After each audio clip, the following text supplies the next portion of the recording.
Hey all! Beating Pokemon Crystal using only one Hoot Hoot was really eye-opening. And this week, we're really going to go in-depth. I'm going to try to beat Pokemon Crystal using only one Scizor. As usual, the rules are I can only use Scizor in battle, and I can't use any trainer items in battle. By the way, if you like this kind of content and want to see more, be sure to subscribe and check out more of these videos on my channel. Scizor is one of the coolest Pokemon in my opinion. It had this mystique to me as a child, since you have to trade a Scizor holding a metal coat to get it to evolve into a Scizor.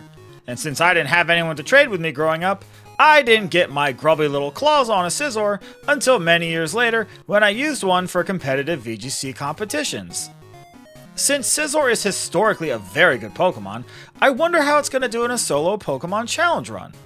Well, the stats are pretty great, especially the 130 base attack stat, which is actually incredible. Even its slower speed stat's not a huge problem because Scizor has pretty great bulk, both defensively and specially defensively. The only real downside is that Scizor and Crystal is missing the things that really make it shine in later games. The ability Technician boosts the power of moves less than 60 base power, which turns Scizor's Bullet Punch from a pesky priority move into a real powerhouse. Well, neither abilities nor Bullet Punch exist in this game. Oh, and also, the best bug move we learn is Fury Cutter, unless we get lucky with Hidden Power. Despite all this, I still think Scizor is going to cut up the competition. Alright, let's do this. Off at Professor Elm's lab, I used the Universal Pokemon Randomizer to replace Chikorita with Scizor so that our rival will pick the Fire-type Cyndaquil. Scizor has a really great typing, but its only downside is a double weakness to fire, so here's to making things harder on myself for no reason other than the fact that I am a glutton for punishment. Scizor is a metal monstrosity known for its hands constantly cutting things, so I nickname ours Edward's Scizor Hands. And this week, we're really going to go in depth. See? Now it all makes sense. Scizor starts off with Quick Attack and Leer. Quick Attack is like Bullet Punch, but normal type instead of Steel. In fact, we're not even going to get a Steel type move for, well, let's just say a while. At least Cyndaquil doesn't have Ember quite yet, because otherwise, this battle might have actually been difficult. Oh man, I love putting my foot in my mouth, but that's okay. If we do manage to find ourselves in a bit of a pie rut, I'll just remember what my grandpappy used to say. You got yourself Caribbean into this mess, and you can get yourself out. After beating Bubs, I head to the Violet City Gym to take on the leader Faulkner and his Flying Freaks. And you might think that we'd easily win this one, but actually no. Scizor is strong enough to win, there's no doubt about that, but you can't win a battle when you can't land an attack. And thank goodness this is the only battle where we have to face Mudslap, because I hate it. And there's really no way to avoid taking multiple Mudslaps. But a couple of tries later, we're finally able to defeat the Dodo Birds. A berry helps to heal our health, and we just barely hang on to land a final Quick Attack for the win. And I'm glad to finally be done with Captain Bolka and his stupid birds, or as I like to call it, Charlie and the Hawkolit Factory. Now in Azalea Town, I'm ready to take on Bugsy the Bug-type Gym Leader for the Hive Badge. Along the way, we pick up the TM for Swift inside Union Cave, which is a stronger normal type move that never misses. Definitely couldn't have used that before. And you can see that now we have a halfway decent move. Scizor squashes Bugsy's bugs, even asserting dominance over the starkly inferior Scyther. But that's what happens when a bug tries to fight Iron Mantis. Get it? 'Cause Scizor's red and made of metal. Oh, never seen that nickname for a Scizor before. Yeah, that's right. Even I find some things too corny. Now that we've snubbed Bugsy's grubs, it's time to get the dub against Bubs. And it's a good thing I'm hungry because I'm finally eating my words. We thankfully have a move to hit Ghastly, since we have Pursuit, which despite being a special move is still a 2-shot. But then the Quilava comes out and slams us with Ember. Well, when we finally won this battle, it was only on an attempt where Quilava wasted a turn using Smokescreen, which we don't care about because Swift never misses. Oh man, if Ember is going to give us this much trouble, then I can already foresee certain trainers being problematic. Don't worry though. No matter how difficult, alloys figure out a way to win. Next up is the Goldenrod City Gym and the battle with Whitney's Miltank. And this battle is a piece of cake for Scizor, who resists normal moves and is only neutral to Miltank's rollout. Just look at how hard she tried too. Aww. Clefairy's Metronome manages to paralyze us with Lick, and like, what are the odds of that? But then we fight fire with fire, or fury with fury, using Fury Cutter to take down her Miltank. Scizor slices the bovine behemoth like a fine Gouda, or as I like to call it, fantastic cheese and where to fight them. Alright, now that we've beaten the cattle, it's time to skedaddle. And so we are going to take on Bubs in the Burnt Tower, and I'm not happy about it. This battle's really bad, because the Haunter moves first and goes for Curse, which will knock us out within a few turns, but that doesn't even matter, because a single turn of Curse damage leaves us in range to be 1-KO'd by Quilava's Amber. And they say that the strongest steel is forged in fire, but that's not the case for Scizor. This thing cannot stand the heat, so I need everyone to temper their expectations. So there's only one solution, which is of course to level up, but it's not all bad though, since I just go and battle the mandatory trainers on the way to Olivine City that I'd have to do anyways. At level 28, Scizor easily beats the Haunter now that it seems it won't go for Curse for some reason, and I've got just enough health to take Quilava's Ember, but heck, we even crit it for good measure. And good thing too, because otherwise we'd be really low and have to rely on Magnemite missing a Sonic Boom in order to finish the battle. And that's not exactly a great strategy. In fact, you could say it's Sweeney flawed. Next up is the Spectral Showdown with the Ecruteak City Gym Leader Morty and his gang of ghoulish ghosts. And while fighting the trainers in the gym, Scizor hit level 30 and learned Metal Claw, which is arguably the best move we'll get the entire run. And it's a 50 base power move that also has a small chance to raise our attack by 1 stage. And it would have been real nice to have that for the battle with Bubs. And in hindsight, I could have reached level 30 earlier by beating more of the trainers just past the Goldenrod City Casino, and then just learn Metal Claw then. Or as I like to call it, Fear and Laving in Las Vegas.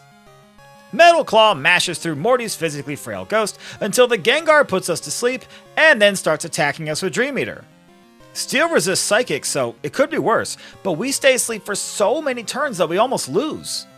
Scizor wakes up just in time, and we finish things off. And if not for that hypnosis, this battle would have been Grindel wall-to-wall destruction. Now with the ability to surf outside a battle, I set sail from Olivine City and head to the Cianwood City Gym to take on the fighting-type leader Chuck. Steel is weak to fighting, but Bug resists fighting, so we're neutral to Chuck's strongest attacks. And Steel may be weak to fighting, but fighting does not resist Steel, so Metal Claw is able to do big damage to his Primeape. Poliwrath is part water, which does resist Metal Claw, but thankfully for us, Chuck proceeds to miss 6 straight moves. And what a waste too, when he could have used Mind Reader to guarantee a hit. Seems like Chuck and his Poliwrath aren't quite on the same page. They should really try to zinc back up. Next is the Steel-type Gym Leader Jasmine. I know that sounds strange considering we haven't beaten Price yet, and obviously Price is going to be easier than Jasmine, but like I said with the Hoot Hoot video, anytime I can beat Jasmine first, I want to do so as a matter of pride. But still, she resists all of our moves, and I'm not willing to replace any of our other moves for Mud Slap, so Fury Cutter is technically our best bet. But that requires us to dodge multiple Thunder Waves to let Fury Cutter build up, and even at strongest, Fury Cutter is still a 3-hit KO against the Steelix, and I don't even want to mention how many times I had to reset against the lead Magnemite just to get to the Steelix without being paralyzed. Plus, a couple of times that I actually did, Fury Cutter then missed against the Steelix, and I ended up losing anyways. This was actually harder than trying to beat Bubs' Quilava, and it's just surprising that Steel gave us more trouble than Fire. I guess it's time to get all my ductals in a row. You're right, that joke was a stretch. After dispatching the Lake of Rage Team Rocket hideout portion of the game, I then headed to take on Price, the Ice-type gym leader in Mahogany Town. And Price's Ice types get sliced by Scizor. Seal is a pure water type, so it does resist Metal Claw, but it takes a crap nap and then goes down. Dugong is a water Ice type, so it's neutral to Metal Claw, but Scizor resists Ice moves, so this one isn't that bad either. The Piloswine, however, is just straight up weak to Metal Claw, so it goes down in a single shot. Scizor left Price's Pokemon with their bones entirely broken, or as I like to call them, Captain Cracked Marrow. With 7 gym badges in hand, we now have to take on the rival Bubs in the basement underground during the Team Rocket Radio Tower anime arc, and this one was pretty tough. Despite Golbat's regularly scheduled shenanigans of confusing us, Quilava's Flame Wheel does most of our health, and if we hit ourselves in confusion, we won't have enough health to survive Magnemite's Sonic Boom. Seems to be a recurring theme. And oh boy, was Magnemite really a major problem here. In order to win this battle, we had to both not get confused, but also get the 10% chance to raise our attack on Metal Claw twice. And you know you're having a bad time when the best case scenario is getting hit by Thunder Wave. Haunter gets the chance to curse us, and we've got just one turn to land a Metal Claw against the last Pokemon, Sneasel. And man, that battle was frustrating. And it's crazy that Magnemite gave us that much trouble. Well, then again, I guess the easiest way to catch a steel bug is with a magnet. Oh my god. Having slid through Ice Path and making it to Blackthorn City, it's now time for the final Johto Gym leader, Claire the Dragon Trainer. Prepare yourself for one of the easiest battles ever. At level 42, Scizor learned the move Swords Dance, and anyone who has played competitive Pokemon will understand why Scizor with Swords Dance is a menace. Even with a relatively weak move like Metal Claw, our base attack is so high that +2 Metal Claw one-shots all of Claire's Dragonair, and it even 2-hit KOs her Kingdra, which, by the way, resists Steel. Oh, and I never even mentioned before that Scizor also knows the move Agility, which is like Swords Dance, but for speed. So, think of our Scizor now as a buggy bullet bill. And with Swords Dance and Agility, Scizor is absolutely crushing the competition, and in a way, we're just along for the ride. Or as I like to call it, a Ferris wheel. Before we reach the Elite Four, we have to take on the rival Bubs in Victory Road. Just to show off the power of Agility and Swords Dance, I purposefully allow the Sneasel to continue hitting Scizor with Fury Cutter while I set up several superfluous stat boosts. Scizor then proceeds to destroy every single one of Bubs' Pokemon in a single hit, well, except for the Magneton. But that's still pretty impressive because Magneton double resists Steel. Kadabra even goes down in a single Fury Cutter. And don't forget, this isn't the fully boosted one, this is the 10 base power Fury Cutter. Honestly, it almost didn't even matter what Bubs did. He never stood a chance in the first place, and beating him almost felt like playing solitaire, since his cooperation was not required. Scizor has made it to the Pokemon League, so here are the stats and moves. This moveset is honestly incredible, and the only thing that would make it better is if we had a better bug move than Fury Cutter. Our only other option would be Hidden Power Bug, but we don't have that. Still, we don't need no heckin' bug move. Swords Dance and Metal Claw is enough on its own to wreck most Pokemon, so we'll be just fine. So don't worry about us. If anything, I'd be more concerned for the Elite Four's well-being. Up first is the Psychic-type Elite Four member Will. His lead Xatu loves to spam Confuse Ray, so I make sure to have a Bitterberry equipped to heal that. The goal here is to set up as many Swords Dances as possible until our Bitterberry is consumed, and then start attacking with Metal Claw. Well, that was the plan until our Metal Claw missed, and then we got confused anyways. Still, Scizor resists all of Will's attacks, so despite being confused, we're able to power through his Pokemon to win the battle in the very first try. You can see we take a ton of damage from confusion though, since it's based upon the difference between your attack and defense, and since we boosted our attack kind of a lot, it really hurts. Thankfully, it only happened once, so despite Scizor being dizzy with confusion, we dodged the curse of the Black Twirl. Next up is Koga, the Poison and Bug type Elite Four member. We have a huge advantage here since we're immune to poison moves, but we still have to work around the issue of Koga boosting his evasion. I set up a single Swords Dance against the lead Ariados, which then Baton passes to switch into Venomoth. Both Venomoth and Ariados go down in a single Metal Claw, and our biggest roadblock is actually the other Bug and Steel type in this game, Fortress. But it turns out it's also our biggest opportunity, because Fortress can't really damage us, so this is the time to set up more Swords Dances. And no, I did not set up agility. And yes, I realized the optimal play would have been to do that so I could outspeed the Crobat before it goes for a double team. But we won anyways, so all you keyboard warriors can rest your angry little fingers. Friendly Ed word of advice, okay? Let me Scizor handle the strategies around here. Next up is the Fighting type Elite Four member Bruno. With the power of Swords Dance and Agility, Scizor makes Crystal Bruno look like Red Bruno. Seriously, when the move hits, Metal Claw after 3 Swords Dances, 1-hit KOs each of Bruno's Pokemon. His Hitmontop even helps us set up by using the 2-turn move Dig, giving us extra turns to use Swords Dance. His Hitmonchan does know Fire Punch, which could do decent damage, but it never actually gets the chance. In fact, the only Pokemon of his that actually does get the chance to attack is his Onix. It goes for Earthquake, but Scizor is less affected by that than a windshield being hit by a fly. Onix tried to dent our iron, but we cast it aside, so Bruno's efforts were all for naught. Up next is the Dark-type Elite Four member Karen. Scizor actually stands to be one of the few Pokemon to sweep Karen on the very first try, whereas she's normally a real kick in the carapace. To help deal with her lead Scumbreon, I equip a Bitter Berry to stave off Confuse Ray, but I don't have anything that can prevent us from taking a Sand Attack. Well, that's okay though, I just need to not miss my moves. Metal Claw thankfully doesn't miss Houndoom, which would otherwise absolutely annihilate us with Flamethrower, but after that, things go downhill fast. We miss Metal Claw against the Vileplume, which then paralyzes Scizor with Stun Spore. And after that, we continue to miss our moves and get fully paralyzed so many times that Gengar hits us with Curse, and we lose after several rounds of Curse damage. Oh. Dang, man. Scizor was gonna first attempt the entire Elite Four, so leave it up to Karen to tarnish our reputation. On the very next attempt, I get back to the Gengar without being paralyzed, and things go much better. It goes down in a single Metal Claw, and if we had to miss a Metal Claw, I'm glad it was against the Murkrow. Still, I can't complain when it only took 2 attempts to beat Karen, and the loss was due to pretty terrible luck.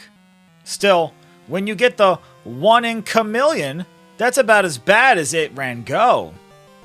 Some of you might not get that one. Johnny Depp did a movie where he was a lizard. It's called Rango. Pretty weird stuff. Now it's time for the champion battle with the last member, Lance the Dragon Master. And not even Lance's Charizard can stop the onslaught that is Swords Dance Scizor. Come to think of it, why didn't Ash just use one of these things back in Johto? He could have been the league champion like 15 years earlier. It takes 4 turns to set up 1 Agility and 3 Swords Dances, which gives Gyarados 3 turns to hit us with rain-boosted Surfs, but not even that is enough to take down Scizor. Metal Claw even takes down the Charizard, which resists by the way, in a single hit, and Agility allows us to outspeed the Aerodactyl to finish it off with a Metal Claw. Lance's dragons never stood a chance. Well, technically they're not all dragons, they're more like birds, since they are all flying types, including Lance apparently, with that silly cape of his. I guess in a roundabout sort of way what I'm trying to say is that Scizor is what's beating Gilbert Cape. And I've topped my own stupidity. And with Lance defeated, we've become the champion of the Pokemon League. But you know the run isn't over yet. I'm always going to consider beating the final trainer Red as the true ending, unless of course a Pokemon is just impossibly bad. And with the Elite Four defeated, I hop on the SS Aqua and sail on over to Kanto to take on their 8 gym leaders to earn the right to challenge Red atop Mount Silver. And it should be no surprise to anyone that I managed to get through all the Kanto gym leaders without any trouble, so now it's time to take on the final Kanto gym leader, Blue. I am most worried about the Arcanine, so instead of the leftovers hold item, I equipped the Metal Coat to boost the power of our Metal Claw by 10%. Pidgeot's kinda tricky because it uses Mirror Move to copy our Swords Dances, and then its wing attacks actually kinda hurt. My inner damage calculator expected Metal Claw to take down the Arcanine, but we missed the knockout and then it roasts us with Flamethrower. Huh. Guess in my old age I must be getting a little rusty. Next thing to go will be my hand-eye Corrodination. So I switched up my strategy, and this time, after setting up our Swords Dances, instead of using Metal Claw to 1-KO the Pidgeot, I start going for the much weaker Fury Cutters. It starts off at 10 base power, but after 5 turns, it caps out at 160, which is way stronger than Metal Claw. And when the Arcanine comes out, Scizor has no issues taking it down in a single hit. Oh my lord! And in fact, Fury Cutter goes on to completely wreck the rest of Blue's team in just a single hit each. Huh.